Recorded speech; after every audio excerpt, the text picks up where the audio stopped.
En este lunes recemos con el Evangelio según San Lucas, en el nombre del Padre y del Hijo y del Espíritu Santo. Cuando Jesús llegó a Nazaret, dijo a la multitud en la sinagoga: «Les aseguro que ningún profeta es bien recibido en su tierra. Yo les aseguro que había muchas viudas en Israel en el tiempo de Elías, cuando durante 3 años y 6 meses no hubo lluvia del cielo y el hambre azotó a todo el país. Sin embargo, a ninguna de ellas fue enviado Elías, sino una viuda de Sarepta en el país de Sidón. También había muchos leprosos en Israel en el tiempo del profeta Eliseo, pero ninguno de ellos fue curado, sino Naamán el sirio». Al oír estas palabras, todos los que estaban en la sinagoga se enfurecieron y levantándose lo empujaron fuera de la ciudad hasta un lugar escarpado de la colina sobre la que se levantaba la ciudad, con intención de despeñarlo. Pero Jesús, pasando en medio de ellos, continuó su camino. Palabra del Señor.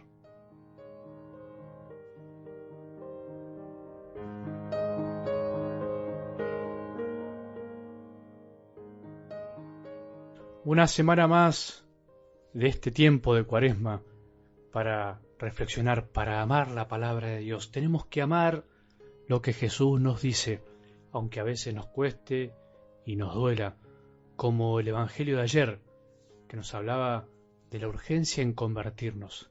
Tenemos que convertirnos, tenemos que cambiar.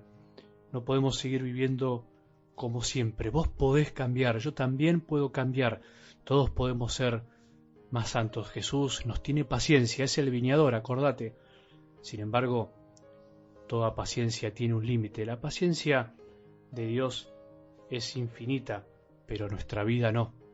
Por eso, una vez más, tenemos que despertarnos de este letargo, de este mundo que a veces nos quiere adormecer la conciencia y nos quiere convencer de que podemos seguir viviendo así, que ya está, que no tenemos nada que cambiar. No, no es así. Nosotros, los cristianos, tenemos conciencia de que con la gracia de Dios todo lo podemos. Bueno, levántate como estés, levántate y ponete a caminar una vez más, porque Jesús nos quiere santos.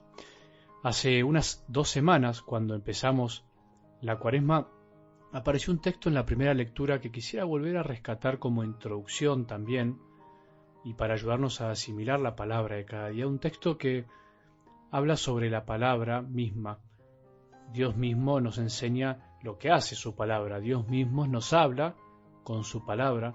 Es el mismo Dios que hace la obra con su palabra en cada uno de nosotros. Por eso lo mejor que podemos hacer es dejar que Dios haga su obra. El trabajo más arduo de nuestra vida no es en realidad hacer muchas cosas, sino más bien dejar que Dios obre, porque en definitiva Él es el hacedor de nuestra vida, o por lo menos debería serlo. Él es el viñador y el dueño de la viña.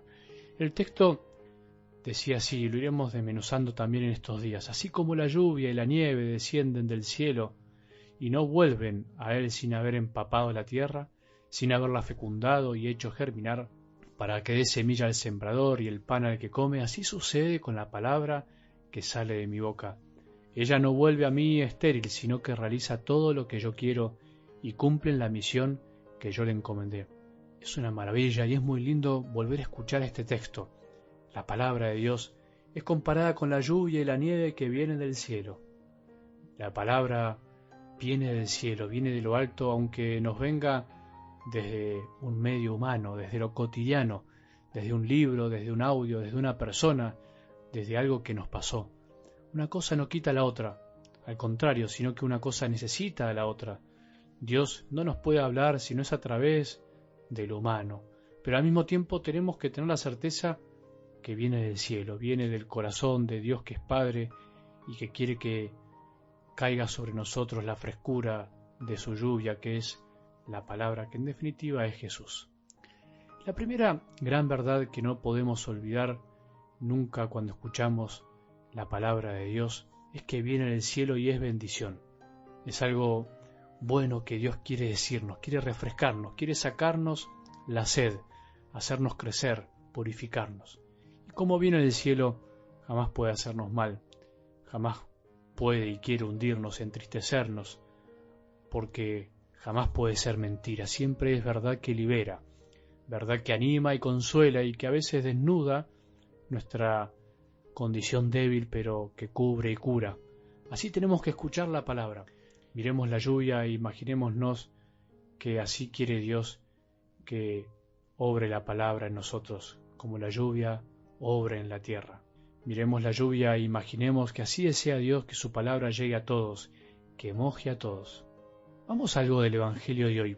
Podríamos preguntarnos por qué ningún profeta es bien recibido en su tierra, por qué Jesús fue rechazado en su propia tierra, en su lugar, por qué a nosotros nos pasa a veces lo mismo en nuestras familias, en los lugares que nos conocen, justamente porque no se comprende esta verdad, por no comprender que Dios puede hablar así, como la lluvia, y caer sobre todos, por no creer que Dios, que es grande, habla por medio de lo pequeño, del humano, por no entender que a Dios no lo podemos entender con la cabeza solamente, sino que tenemos que aceptarlo con el corazón, y que el único que nos enseña cómo es justamente es Él mismo. Jesús hoy no se dejó matar, siguió su camino, aunque no lo entendieron y aunque quisieron asesinarlo. Así vamos nosotros en la vida intentando seguir nuestro camino, que es el de Jesús, aunque nos quieran matar y hacer callar nuestra voz, simplemente porque no nos entienden, simplemente porque algunos no quieren escuchar lo evidente, simplemente porque no comprenden que Dios puede ser como la lluvia que viene del cielo y empapa todo lo que toca. La diferencia es que la naturaleza no se cubre de la lluvia, en cambio nosotros a veces sí, evitamos mojarnos como evitamos escuchar a Dios. Hoy dejemos que la lluvia de la palabra nos empape y ayudemos a que estos audios de la palabra se extiendan y empapen a todos, a buenos y malos, a los buenos para hacerlos más santos y a los malos para abuenarlos un poco. Que tengamos un buen día y que la bendición de Dios, que es Padre misericordioso, Hijo y Espíritu Santo, descienda sobre nuestros corazones y permanezca para siempre.